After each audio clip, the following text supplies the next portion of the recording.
Welcome to this week's edition of Market Outlook. I'm your host, Derek Taylor, also known as DT.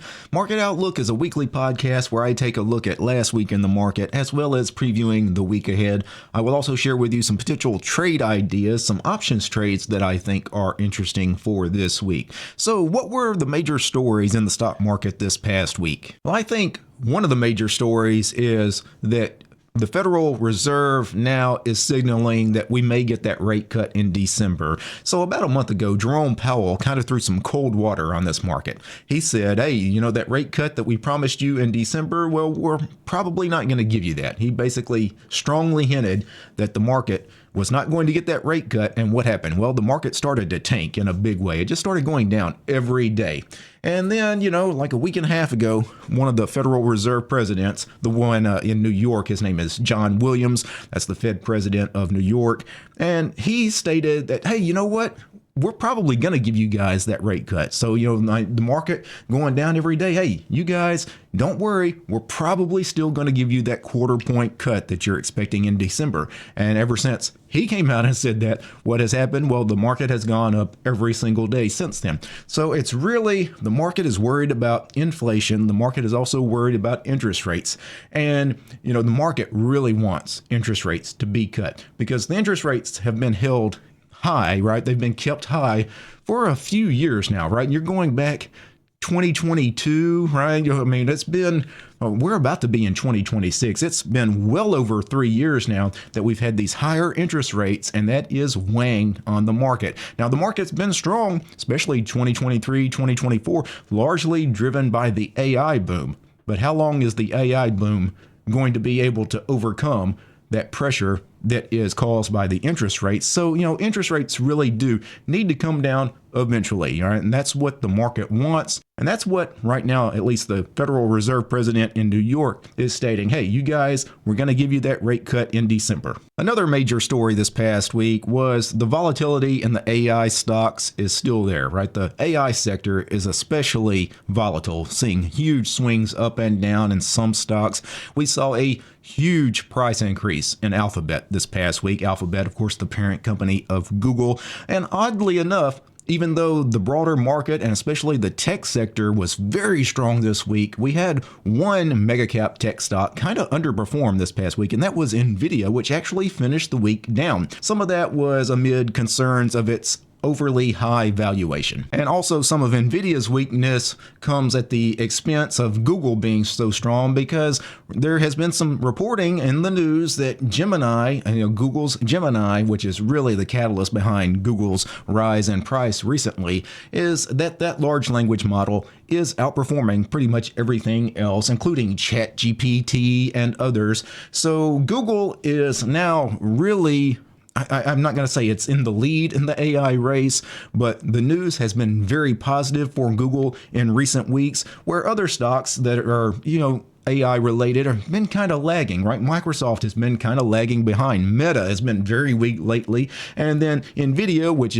doesn't make large language models, but makes AI semiconductors, right? So it's also lagging. So right now, Google is really the outperformer. A couple other major stories this past week. We saw that one of the exchanges had an outage this week. It was very unusual. So on Friday, if you traded Thursday night into Friday, the futures markets were open, and the CME, which is the futures exchange, had a technical issue. Their servers were down, and it disrupted trading for several hours Thursday night into Friday morning. Now, because it was a holiday week, because that Thursday was Thanksgiving, Friday was only a half day of trading anyway. Most people weren't going to trade that day anyway. So I guess it was a good day for things to go bad. Like if the exchanges were down and people couldn't trade and there was disruptions, that's the best day that it could have happened on, oddly enough. And this is kind of a rare event, like the CME going down, you know, the futures exchange now going down like that.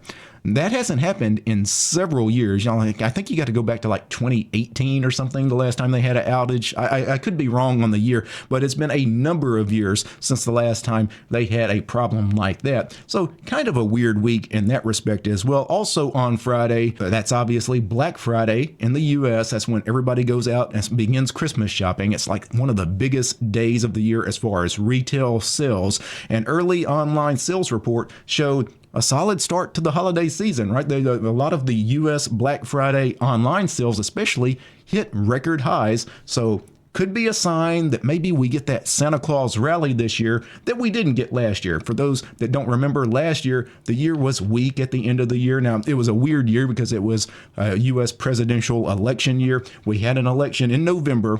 Donald Trump won, and then there was some uncertainty around what he would do in his second term because he was talking about tariffs and all. And of course, this is before he's inaugurated. Nobody was really sure exactly what he was going to do. So there was some uncertainty, and the markets were kind of weak at the end of 2024. So we didn't get that Santa Claus rally last year.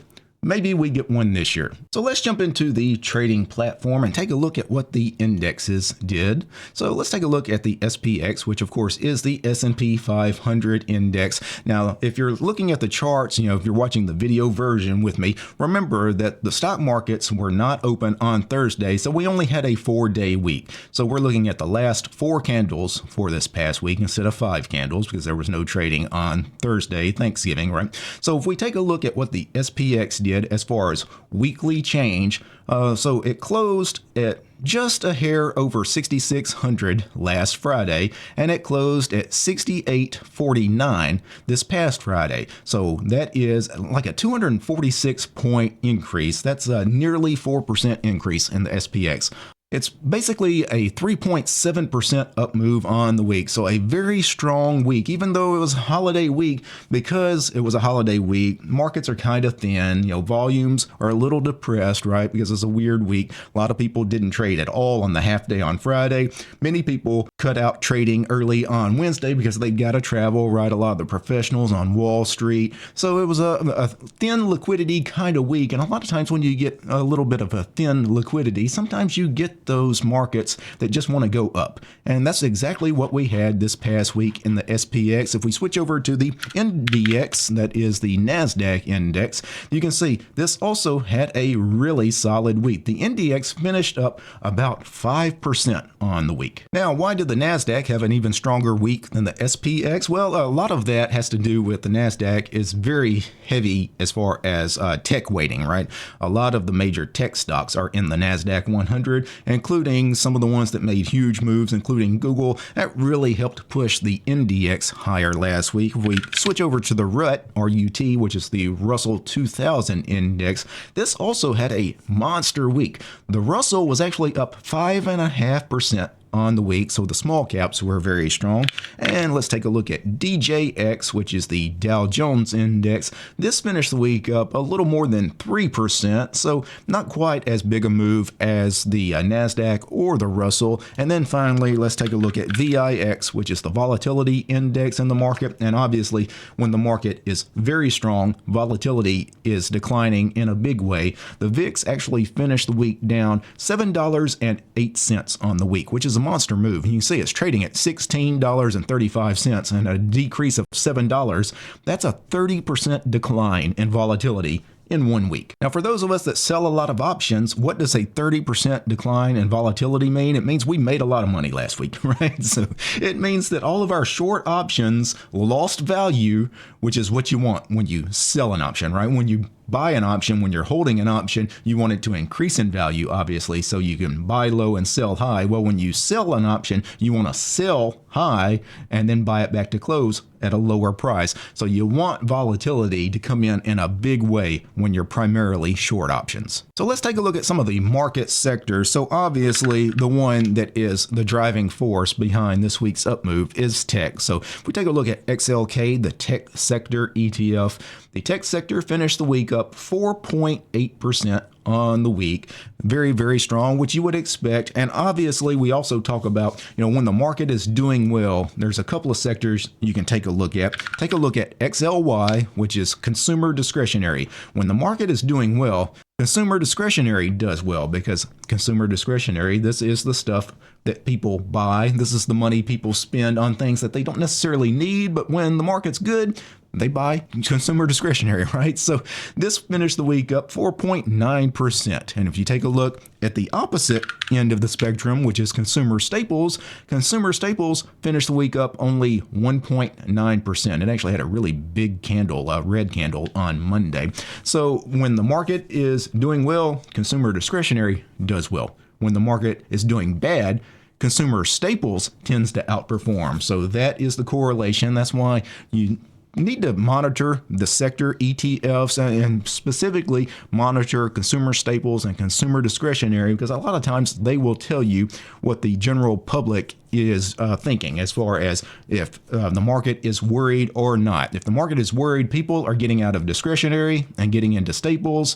If the market says, hey, all signs point to go, then people are not doing much in consumer staples, they're in consumer discretionary. Another really strong market sector this week, let's take a look at XHB, which is the home builders sector, had a monster week, finished the week up 4.6%. Another sector that had a strong week, and this one we look at every single week here, it seems, here on Market Outlook, XBI. We've been following this really since April, right? Look at this chart where it traded down at $66 a share and now trading at $123 a share.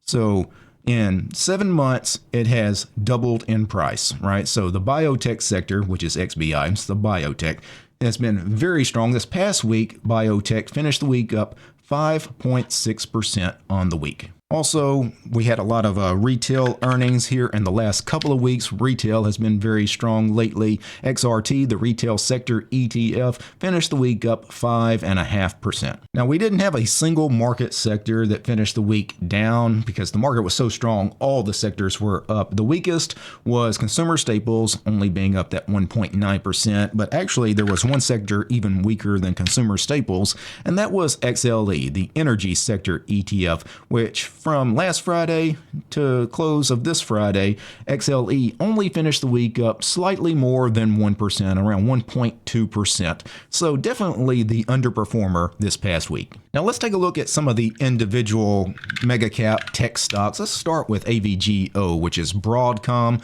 Broadcom has had a monster run in the last year. Really, if you go back to last April, so we had the April market meltdown, and this thing was trading at $138 a share at the bottom. $138. As of close on Friday, this thing is trading at $403 a share. This thing has almost tripled in value in 7 months. This is just an insane move. I wish I had loaded up on shares of Broadcom back in April. I was actually holding some shares of Broadcom back then because I was in a wheel trade where I sold a put. I got assigned shares when the market was really melting down, and I did ride it back up to eventually get out of that trade, basically at a break even. I was down thousands and thousands of dollars on that position because, obviously the market was in steep decline. I was just happy to get out at break even. I wish I had held those shares, right? But of course, you can't predict the future, right? Hindsight is always 20/20. Now, what did Broadcom do this past week? Well, all it did was go up 18.4% on the week, right? So at close of Friday, the previous week, it was trading at $340 a share, and on Friday this past week it closed at $402 a share. Now, what is that change on the week? That is a $62 increase in 1 week, right? 18.4%, a monster move. Another big winner this past week was Coin. Of course, this is Coinbase, which went from $240 a share from the previous Friday to $273 a share this past Friday. So on a weekly change basis, that's a $32 move. That's about a 14% increase in share price in 1 week. Now, of course, Coinbase is very heavily tied to crypto, right? Bitcoin, Ethereum, and all of that. And crypto has been very weak. That's why Coinbase has saw a steep decline in price, but crypto turned around this week in a big way. So that really helped Coinbase out. A few other stocks that had nice weeks. Let's let's take a look at Tesla. Tesla finished the week up about 10% on the week. It gained about $39 from the previous Friday to this last Friday. That's about a 10% move. Another really big winner this past week, and this stock needed a good week because Meta has been beaten up ever since its earnings a few weeks back, right? It had the big drop, the big gap down on earnings, and sold off after that, right? So we've gone from, well, if we just go back, about a few months ago, this thing was trading almost at $800 a share. It got down to a low of around $580 a share a week ago, right? So just a huge sell-off in Meta in the last few months. But this past Friday, it traded all the way up to $648 a share. So on a weekly change, we've got about a $53 move in 1 week here in Meta. That's about a 9% increase in share price. And this is great for me because I have a put credit spread that is badly underwater, right? So I sold a put credit spread back here for earnings that went way against me, right? Way in the money on this put credit spread. So I need the price to come back to me. I've got a few weeks on this trade. I think I've got still another 50 days or so on the trade. So I've got plenty of time to wait it out. But, I need this thing to start moving back up because there for a while it was looking bad. Meta hasn't had an uptick in a long time until this past week.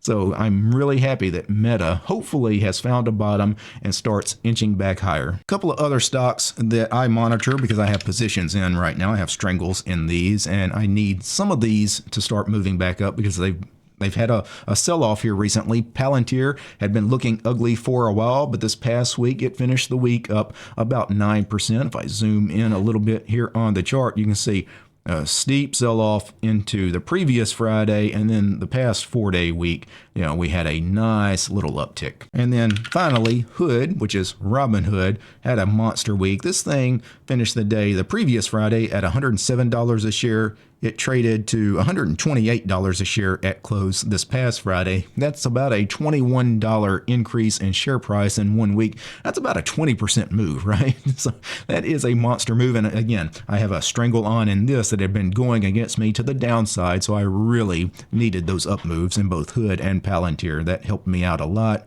That erased hundreds of dollars of losses on each of those positions. And then I mentioned earlier, Nvidia was the one big tech stock that had a red week. So Nvidia finished the week down about 1.1%. So not a real down move, but the fact that everything else, you had stocks that were up 5, 10, 15, 20% on the week, some of the other big tech stocks, but Nvidia just could not get it going at all this past week. So still some weakness with this particular stock. Right now, I don't have an Nvidia position, but the fact that it has shown some weakness, it might be time for me to nibble on this a little bit, maybe get into a short put position or a put ratio spread or something, or even define my risk with a put credit spread. I think it's time for me to jump back in on the bullish side and put on a new trade in Nvidia soon. Let's take a quick look at the quantum computing stocks because you guys know I've got positions in IonQ and Rigetti, and I've got some ugly positions in these because they've sold off hard here in the last couple of months.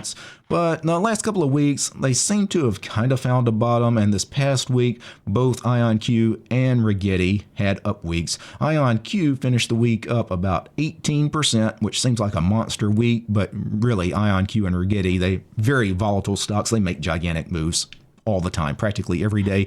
But I needed an up week, and I got it in IonQ, so that 18% up move does help me quite a bit. It actually erased like $1,000 of a loss that I had on some shares. I was down like $3,000 on some shares. Now I'm only down $2,000, right? So, but I still am holding the bag right now. In Rigetti had an up week, but not as big an up week. Rigetti finished the week up about 8% on the week. Taking a look at some of the futures and ETFs, commodity ETFs. Let's actually take a look at oil first. So we'll take a look at USO, which is the crude oil ETF. It basically tracks crude oil futures. How did crude oil do this past week? Well, it had an up week. It finished the week up about 2.6% on the week.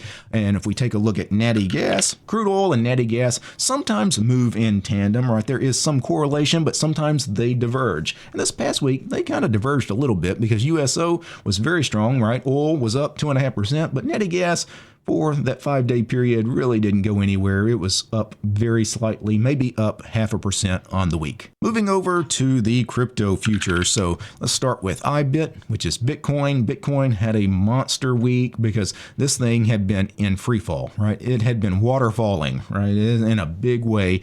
And this is one I have been watching closely because I really want to get back in on the long side on Bitcoin because I love playing IBIT. It's got good volatility. I like the options. A lot of people trade it. It's got good liquidity, but I need this thing to find a bottom, especially if I want to play it to the upside, which is kind of where I want to play it after this huge sell-off. You know, when I see something drop 30%, 35%, whatever the drop was there, you know, now we've got 4 green days followed by another red day, but the red day, it was really an up day because there was a big gap up. So really you could consider this 5 green candles. To me, that kind of signals maybe the bottom is in.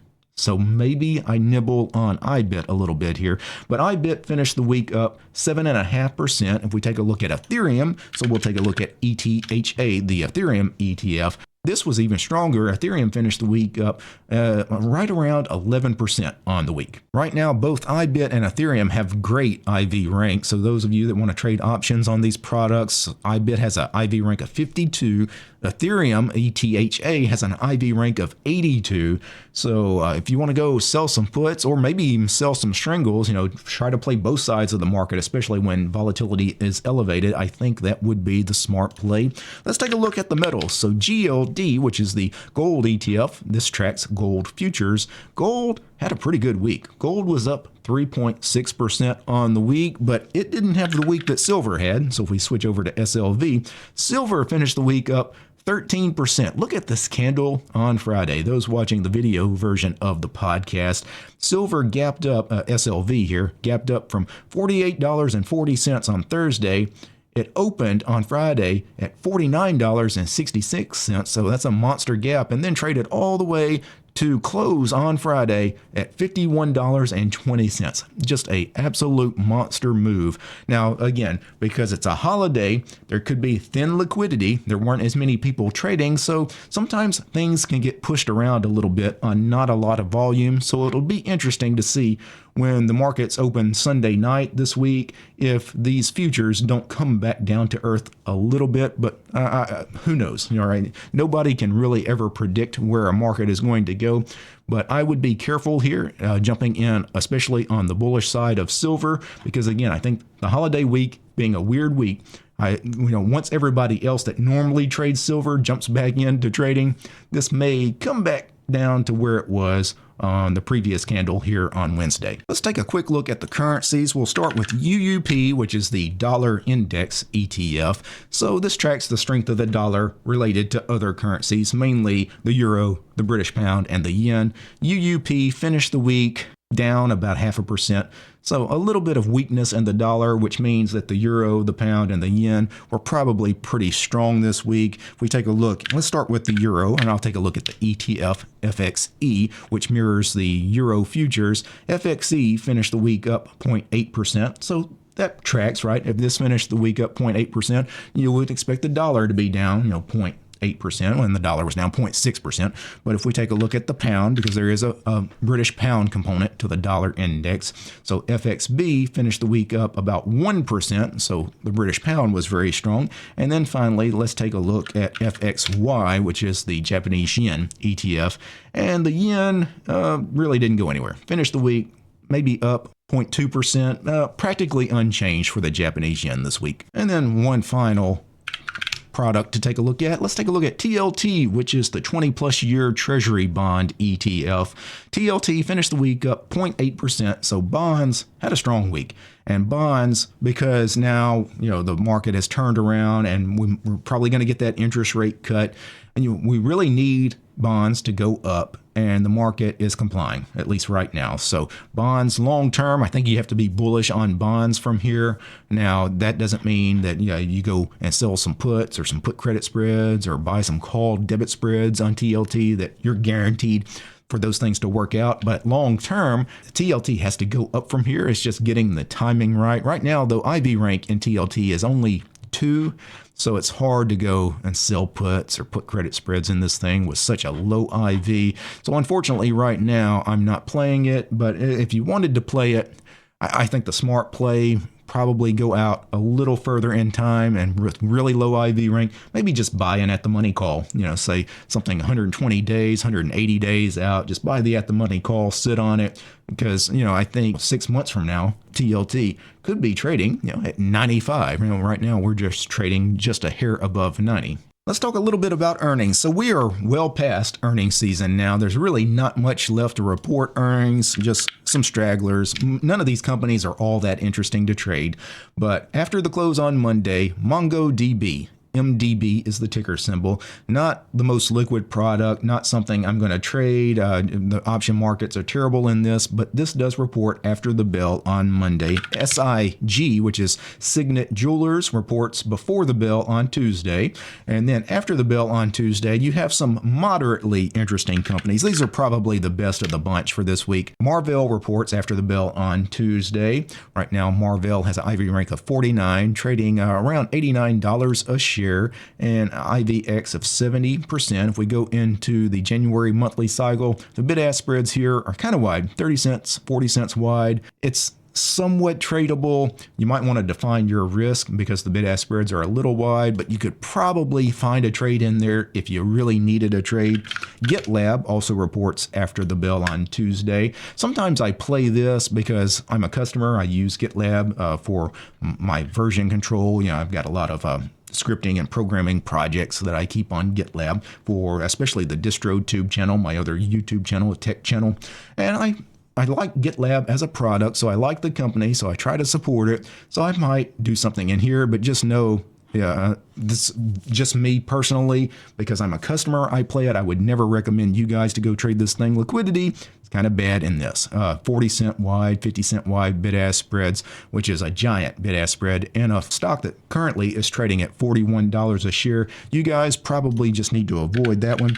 And then after the bell on Tuesday, also CrowdStrike reports. So CrowdStrike, let me take a look at the stock chart here.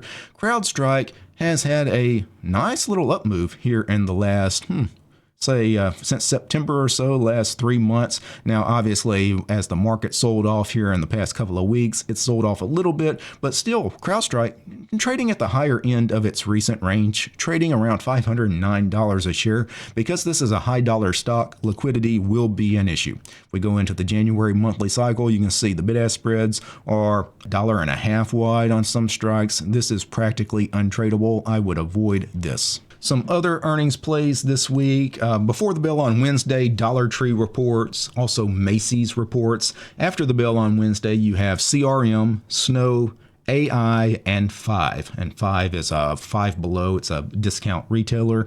And then Thursday before the bell, you have another discount retailer. You have Dollar General report. You also have KR, which is Kroger. And then after the bell on Thursday, you have DocuSign and Ulta. Friday, there's no earnings plays on Friday worth speaking of. So out of that whole bunch of stocks that I just named, I'm just going to tell you right now, I'm probably not going to play any of them. Right? None of those are very good as far as liquidity. Marvell is moderately tradable. CrowdStrike, maybe Dollar Tree, but they're not great. And right now, there's good volatility across the market, right? There's so much stuff you can go trade, so many good mega cap tech stocks, even some of the sector ETFs, even some of these things have really good volatility pumped into them right now.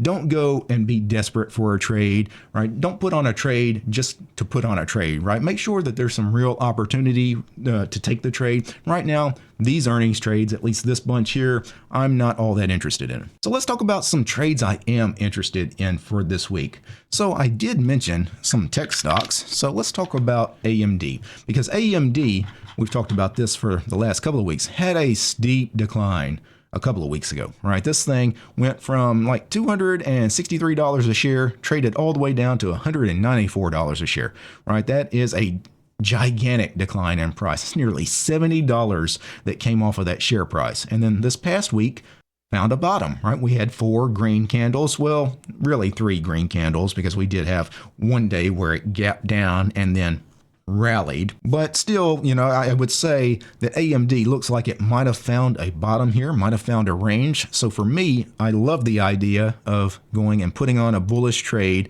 I love the idea of just going and selling a put, right? Just sell the 12 delta put, which is the 175 strike. You get 287 credit on that on a buying power reduction of $1,700. So I like the risk reward on that. The pop on the trade, 87%. The P50, the probability of you making 50% profit, is 92%.